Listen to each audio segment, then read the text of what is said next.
Hi, welcome to Knit with Hannah. I'm Hannah. We're talking today about decreasing in your knitting.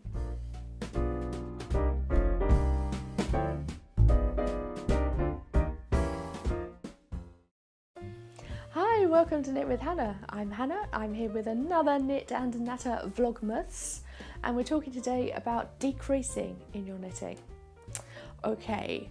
If you want to join me for more Vlogmas videos, every day before Christmas I'm putting a video up for you to watch, and that means that you can see 24 videos in December. Just short little snippets to help you just get more tricks and tips about knitting. Today's Vlogmas is talking about decreasing.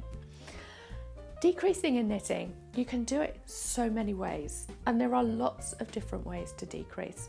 And I will send you to lots of different videos to help you do that. But let's first talk about what we do and why we do decreasing. Why is it so necessary? So first of all, let's look at very simple examples. Hats. You can knit a square hat, and there's a pattern for a square hat in my shop. But most regularly, you're going to want to knit a hat that either has decreasing so it looks like a circle at the top, or decreasing so it looks like a point at the top. And it's decreasing that shapes the crown. Shaping the crown means that you have fewer stitches near the top, and you're going to decrease in fewer rows for a rounded top, and you're going to take much longer to decrease if you want a pointed top. It's that simple. And you can go and find these patterns and see how they're different, and they don't take that much more in the way of yarn, but it just takes longer to get to the point when you take a pattern like this. So that's one way you decrease. And why you decrease. You decrease so that you have the shaping to a hat, to a crown, to a tea cozy, that kind of thing. The other way you decrease is to compensate. Compensate? What is Hannah talking about? Well, when you make holes in your lace knitting, if you didn't compensate for those holes, if you look at this, it's got lots of holes in it. If you didn't compensate for those holes, you're just going to end up getting a piece of fabric that's bigger and bigger and bigger. Sometimes you want that because you want to knit a shawl and you just want it to get larger. But if you're knitting something like this and it wants to be straight all the way up and down, you need to compensate for those holes by decreasing. You make a hole and you decrease to compensate, and that is a really great way that you need to learn to decrease. A really great reason as well, because you can start your lace knitting. Once you're confident in decreasing, you can pick yourself up a lace pattern and start making those holes. So yes, I have lots of decreasing videos for you. You can decrease with SKPO.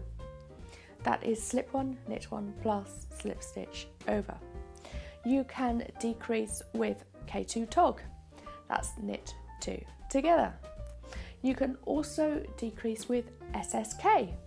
That is slip one, knit two together. And you can also decrease more dramatically, which is actually what's used in this, with knit three together and slip one, knit two together, pass slip stitch over. That's decreasing 3 stitches into one. So there are lots of ways you can decrease, and there are lots of reasons that you decrease as well.